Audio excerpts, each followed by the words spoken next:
গত ২৭ জুন সিমনার কৃষ্ণপুর চা বাগানে মোহনপুরেরই ই রিকশা চালক বিকাশ দেবনাথ খুন হয়েছিল।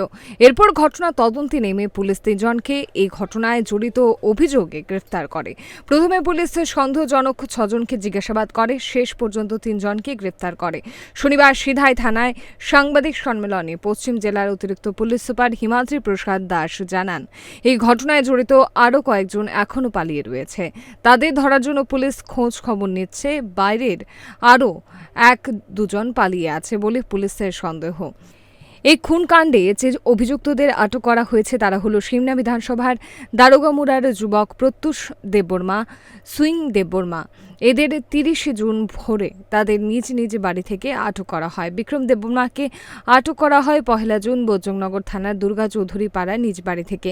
কী কারণে, কোথায়, কিভাবে, কি ইস্যু ছিল যে এত জেদ নিয়ে নিরীহ টোটো চালক বিকাশকে খুন করে তারা, এ প্রশ্নের জবাবে অতিরিক্ত পুলিশ সুপার হিমাদ্রি প্রসাদ দাস সাংবাদিক সম্মেলনে সমস্ত ঘটনার রহস্য উদ্ঘাটন করেন। গত মাসের ২৭ তারিখ সন্ধ্যা থেকে বিকাশ দেবনাথ নামে এক যুবক মিসিং ছিল। ওনার বাড়ি হলো আপনার গোপালনগর নাথপাড়া, সিধাই থানার আন্ডারে। তো তারপরের দিন মানে ২৮ তারিখ আমরা সকালবেলা খবর পাই যে কৃষ্ণপুর চা বাগান যে আছে আন্ডার সুন্দরটিলা আউটপোস্টের আন্ডারে, ওখানে একটা অজ্ঞাত ডেড বডি পাওয়া হয়েছে। তো সাথে সাথে আমরা রিচ করলাম, ওখানে গেলাম। তো যাওয়ার পরে বডির আইডেন্টিফিকেশান হলো যে ওটা বিকাশ দেবনাথেরই বডিটা। তো তারপর আমরা ইনভেস্টিগেশন শুরু করলাম। তো ইনভেস্টিগেশন চলাকালীন জানলাম যে ও ই রিক্সা ড্রাইভার ছিল, ওর একটা অটো ছিল। তো ঘটনাস্থল থেকে অটোটাও মিসিং ছিল। অ্যাকর্ডিংলি আমরা আমাদের ইনভেস্টিগেশন প্রসেস শুরু করি। আমাদের টিম পুরো সায়েন্টিফিক এভিডেন্সের উপর বেস করে আমরা ৩ জনকে অ্যারেস্ট করি। উইদিন 48 আওয়ার্সের মধ্যে আমরা অ্যারেস্ট করেছি। করার পর আমরা এখন ওরা রিমান্ডে আছে। এখন রিমান্ডে আমাদের ইন্টারোগেশন জারি আছে। এখন আরও নাম আমরা পেয়েছি, অ্যাকর্ডিংলি আমরা ফার্দার অ্যারেস্টে যাবো। কয়দিনের রিমান্ড? ওরা 5 দিনের রিমান্ড পেয়েছে। যাদেরকে আটক করেছেন এদের নাম কি? ওরা যারা আটক হয়েছে ওরা হলো প্রত্যুষ দেববর্মা, সেকেন্ড বিক্রম দেববর্মা, থার্ড শহীদ দেববর্মা। খুনকাণ্ডের মূল কারণটা কি? খুনকাণ্ডের মূল কারণটা হলো ওরা অ্যাকচুয়ালি প্ল্যান করেছিল যে এটা যে অটোটা আছে ওটা মানে ওরা রবারি করবে ওটা নিয়ে। তো অ্যাকর্ডিংলি তারা ওই অটো ড্রাইভারকে দেখেছিল যে কোথাও যাবে বলে, তো সেই অটোটা চুরি করার উদ্দেশ্যেই এই মূল কাণ্ডটা। আরও ইনভেস্টিগেশন করছি। আরও কী কারণে এত জেদ এইভাবে মারা হয়েছে, মানে তদন্তে কী বের এসেছে, কীভাবে মারা হয়েছে? তদন্তে মারা হয়েছে ওকে পেছনে কোনো ভারী জিনিস দিয়ে আঘাত করা হয়েছে পেছনে মাথায়, প্লাস শার্প কাটিং উইপনও ইউজ করা হয়েছে। স্যার, বিকাশ খুনে অন্যতম অভিযুক্ত বিক্রম দেববর্মা সাংবাদিকদের জানান, এই ঘটনায় জড়িত থাকলেও সে খুন করেনি। ওরা খুন করে তার গাড়িটি নিয়ে এনে আমার বাড়িতে রেখে দেয়। চৌধুরী লেফুঙ্গা, তুমিও আসলা জড়িত মার্ডারে? তুমিও ছিলে? কয়জন ছিলে তোমরা? স্যার কয়জন ছিল? হ্যাঁ, 2 জন 3 জন।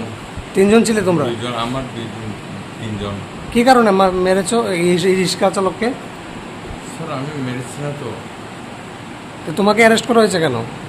স্যার আমার তো অটো আমার বাড়ির রাখার জন্য আমার অ্যারেস্ট করা হয়। কে রেখেছিল অটোটা? স্যার কে রেখেছে? স্যার একজন ওই মানে আমার বন্ধুর কারণে তাইনের কন্ট্যাক্টের জন্য তো আইসলো। তো অটোর ব্যাটারিটা শেষ হয়ে গেছে দেখে আমার বাড়িতে অটোটা হয়ে গেছে। তুমি কি করো? স্যার এমনি তো আমি ট্রেনিং দিত। কি এর ট্রেনিং? Sir ONGC. তোমার কি নাম? স্যার বিক্রম। বিক্রম। যারা অটোটা রেখেছিল তারা তোমার পরিচিত লোক? না স্যার, পরিচিত লোক না। অপরিচিত? অপরিচিত লোক মানে একজন আমার পরিচিত আছে। কি নাম? শনিবার অতিরিক্ত পুলিশ সুপার হিমাদ্রি প্রসাদ দাসের সঙ্গে অন্যান্যদের মধ্যে ছিলেন মোহনপুর মহকুমা পুলিশ আধিকারিক সব্যসাচী দেবনাথ, সিধাই থানার ওসি মঙ্গেশ পাটারি, সুন্দরটিলা থানার ওসি তথা এই মার্ডার কেসের আইও ধ্রুবজয় রিয়াং সহ অন্যান্যরা। আরও অনেক ক্লু রয়েছে বলে পুলিশ সূত্রে জানা যায়। পাশাপাশি আসামিদের কঠোর থেকে কঠোরতর শাস্তি চায় এলাকাবাসী। এখন সবটাই নির্ভর করছে পুলিশের ওপর। Bureau report, Times 24 network.